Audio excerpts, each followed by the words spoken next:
All right, everybody, welcome back. Ready for another deep dive? Always. Okay, good. So today we're talking about how to make the most of our, well, screw-ups, Yeah, especially when learning languages. But really, I think this applies to just about anything we try to learn. absolutely. And our main source for this deep dive is a language teacher, goes by the name Sam.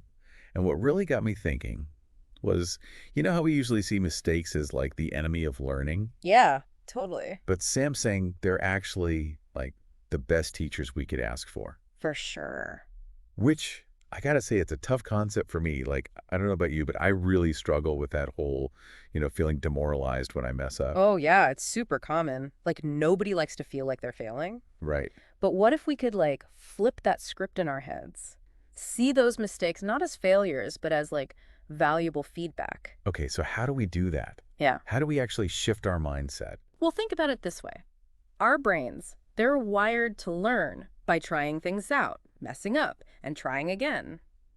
It's how we evolved. Right, yeah, survival of the fittest. Exactly. And even, scientists are finding that when we make mistakes, it actually fires up specific parts of our brains that are all about learning and memory. So it's like my brain is saying, hey, pay attention. This is important. We need to figure this out. Exactly. Okay, but then how do we make sure we actually figure it out? Because I feel like there's this balance, right? Like, we don't want to get so hung up on being perfect that we lose sight of the whole point of language, which is communication. That's a great point. It's not about being perfect. It's about, progressing, right? Yeah. And that's where this idea of actively correcting our mistakes comes in. Which is exactly what Sam was talking about. Hmm. And, they specifically mentioned getting someone to check your writing for tense errors. Mm-hmm. Now, I understand tense errors are super common, especially for language learners. Yeah.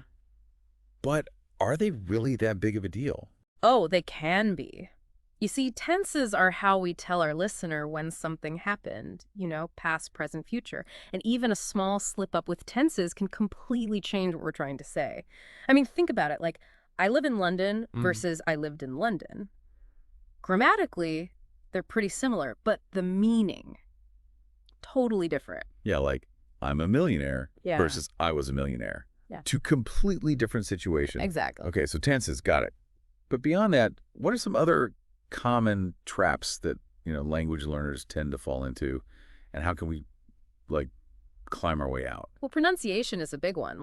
You can have all the right words, but if you're saying them in a way that people don't understand, well, you're not communicating effectively. Right. And then there's vocabulary. It's not enough to just know a word. You got to know how to use it properly in different situations. And then, of course, there are idioms. Those are always fun. Idioms, yeah. Those are like the secret code of the language, right? Yeah. And they don't always translate literally, which can be really confusing. So do you have any tips for tackling all of these, like pronunciation, vocabulary, idioms? Seems like a lot. It can be, but honestly, the best thing you can do is just immerse yourself in the language as much as possible. Okay, but how? Listen to native speakers. Try to copy how they sound, their rhythm, their intonation. There are tons of resources out there like podcasts, language learning apps. Read authentic materials, books, magazines, even just websites. Watch movies. Right. Got it. And don't be afraid to use the new words and phrases you learn in conversations, even if you make mistakes. Yeah, because that's how we learn. Right. Exactly. And don't be afraid to ask for feedback. From a teacher, a language partner, heck, even online tools can be really helpful. Yeah, I guess it's like we have these blind spots when it comes to our own mistakes. Someone else can help us see them. Exactly. We often don't even realize we're making mistakes until someone points them out. But the key is, don't just get the correction. Try to understand why you made the mistake in the first place. What was the misunderstanding? Because once you get that, you're way less likely to repeat it. Uh-huh. Okay, so it's like getting the correction is just the first step. The real learning comes from figuring out the why behind the mistake. Exactly. So to sum it all up, mistakes, they're not our enemies. They're more like, I don't know, messengers telling us where we need to focus our attention. That's a great way to put it. And by actually taking the time to correct those mistakes, Yeah. we're not just fixing the error, we're actually strengthening our understanding and making real progress. Couldn't have said it better myself. And, just as a final thought for everyone listening, think about the last mistake you made. Doesn't have to be language learning, could be anything. Yeah. Don't just brush it off. Take a minute to really think about it. What did you learn from that mistake?